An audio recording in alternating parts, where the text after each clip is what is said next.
और इसलिए मैं कहता था मित्रों, इस देश में एक विदेशों के पैसों से पला हुआ एक 5 स्टार एक्टिविस्टों का वर्ग है जिसकी हर गतिविधि को चौंक करके देख लीजिए।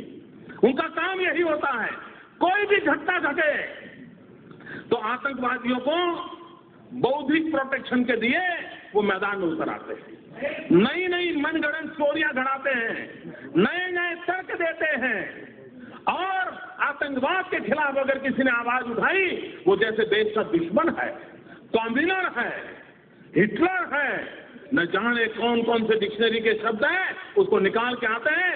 मित्रों, वो डरते हैं जो अपनी छवि के लिए मरते हैं। मैं तो वो इंसान हूं जो हिंदुस्तान की छवि के लिए मरता हूं, मुझे मेरी छवि की परवाह नहीं।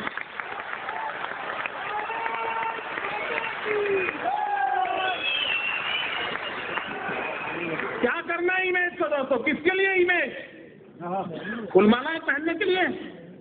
मैं पत्थर खाने के लिए तैयार हूं अगर मैं मेरे देश के किसी नागरिक की रक्षा कर सकता हूं। नहीं है। और मित्रों, कैसी हरकतें हो रही हैं? आतंकवाद ऐसे नहीं बढ़ रहा है। आतंकवादियों के हौसले उतने बुलंद नहीं हैं जितने कि हम जितने रास्ते तैयार कर देते हैं जो आतंकवादियों को चलने काम आ रहे हैं। मुझे बताइए, गुजरात के अंदर एक इशरत जहान नाम की लड़की को, आतंकवादी लड़की को, हमारी पुलिस के साथ एनकाउंटर हो गया। अब उसको मार गिराया। आपको मालूम होगा, वो दिन याद कीजिए, सारे दुनिया के 5 स्टार एक्टिविस्ट मोदी पर टूट पड़े थे साहब कि एक नौजवान लड़की को मार दिया, निर्दोष लड़की को मार दिया, गोली से भून दिया। ये खुद आतंकवादी है, यहां तक चले गए। इतना ही नहीं मित्रों, इस प्रदेश के अंदर 5 स्टार एक्टिविस्ट, कुछ मीडिया के मित्रों ने उसे एक बहुत बड़ी शहीद के रूप में उसकी जनाजा निकाला था। चद्दर चढ़ाने चले गए थे, चद्दर चढ़ाने चले गए थे और एक पार्टी के नेता 1 लाख रुपया देकर के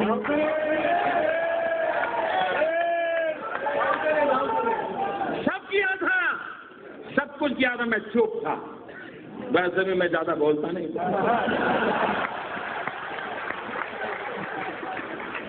मैं सही जगह पर, सही भाषा में, सही समय पर बात करने का आदमी। सुबह शाम चीख कर अखबार की जगह खराब करने की मुझे आदत है।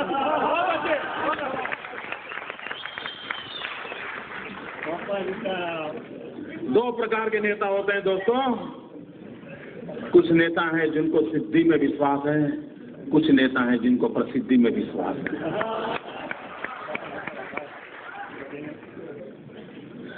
और जब 3 दिन के बाद ग्वाजा टाइम्स, जो लश्कर तोयबा का एक मुखपत्र है, उसने एक आर्टिकल लिखा, पाकिस्तान में आर्टिकल छपा कि हमें शान से गौरव हो रहा है कि इशरत जहान जैसे एक लड़की ने हमारे मकसद को पूरा करने के लिए अपने आप को बलि चढ़ा दिया। जब पाकिस्तान में, तब जाकर के चुप हो गए। फिर पता नहीं उनकी वो रिकॉर्ड की वो कैमरा वाली चीजें कहाँ चली गई, वो चद्दर चढ़ाने वाले कहाँ चले गए, सारा खो गए। चुप है 2 साल, इतने साल हो गए, चुप है, तो पूछने वाला नहीं उनको।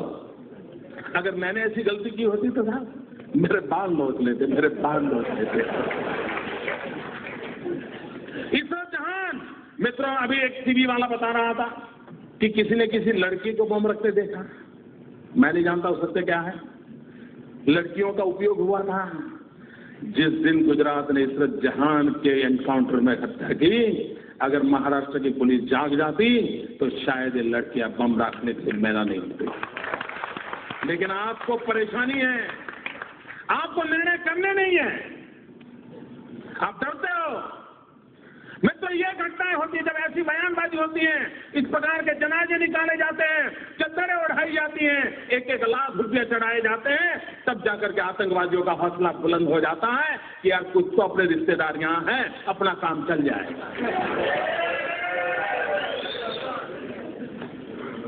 मित्रों, मैं हैरान हूं, कांग्रेस पार्टी क्या कर रही है। कोयम्बटूर के अंदर 98 में एक बम धमाका हुआ।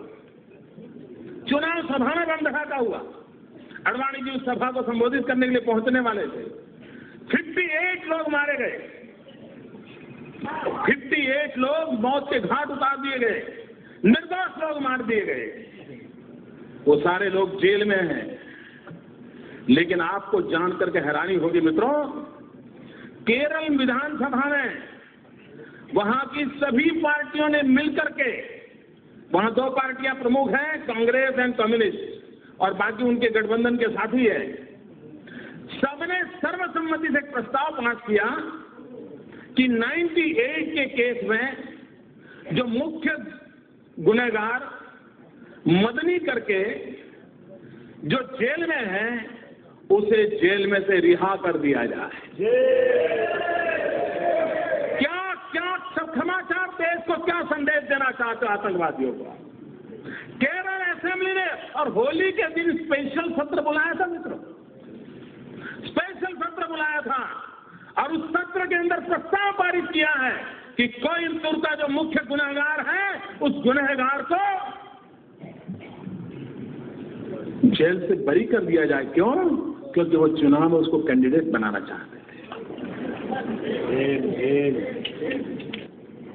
क्यों देश को गुमराह कर रहे हो? और मैं देश के बुद्धिजीवियों को कहना चाहता हूं, क्या ये गुनाह नहीं है देश के साथ? क्यों उनका हिसाब नहीं मांगा जाता है? अगर मोदी गुनाह करता है तो आपको अधिकार है, और मैं सामने से कहता हूं अधिकार है, आप मेरी खाल उखाड़ लीजिए, लेकिन देश के हित में और लोग जो पाप कर रहे हैं उनसे भी तो देश को प्रशिक्षित कीजिए। क्या ये दायित्व नहीं है हमारा? मैं इन कलम के धनियों को कहना चाहता हूं, देश की ये मांग है मित्र। अभी आसाम के चुनाव हुए, आसाम के चुनाव के अंदर जिसने आसाम को लहूलुहान कर दिया वो उल्फा ओपनली कांग्रेस पार्टी को चुनाव जिताने के लिए समर्थन में मैदान में था।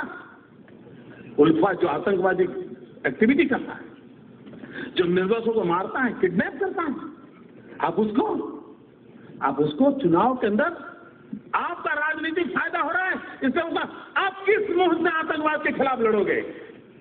मित्रों, बिहार में चुनाव हुआ, यूपीए का एक घटक दल वो चुनाव के अंदर एक मेहरबान को लेकर के चुनाव सभाओं में घूमते थे। क्यों घूमते थे? क्योंकि उसका दिखावा बिन लादेन जैसा था। बिन लादेन जैसा दिखता है, ये बिहार में लोगों को दिखा करके वोट मांगे जाते थे। मुझे कल्पना कर सकते हो मित्र, आज भी हिंदुस्तान में कोई रावण कितना ही शक्तिशाली क्यों न था, लेकिन कोई निकलता है रावण के नाम पर कुछ लेने के लिए। ये बिन लादेन को लेकर के निकलते हैं साहब, और बड़े गौरव से, और टीवी के मित्र भी बड़े शान से बताते थे कि ये देखिए बिल्कुल बिन लादेन जैसे दिखते हैं। पता नहीं उनका किस जन्म का रिश्ता है, मैं नहीं जानता। क्या ये देश की सेवा हो रही है? मित्र, मेरे भीतर एक आग है, इसलिए मैं बोल रहा हूं। मैं 200 लोगों की मौत देख नहीं सकता दोस्तों। ये मेरा राजनीति नहीं है, ये मेरी राष्ट्र नीति का हिस्सा है, और मित्रों मैं राजनीति के लिए साथ आने दिया।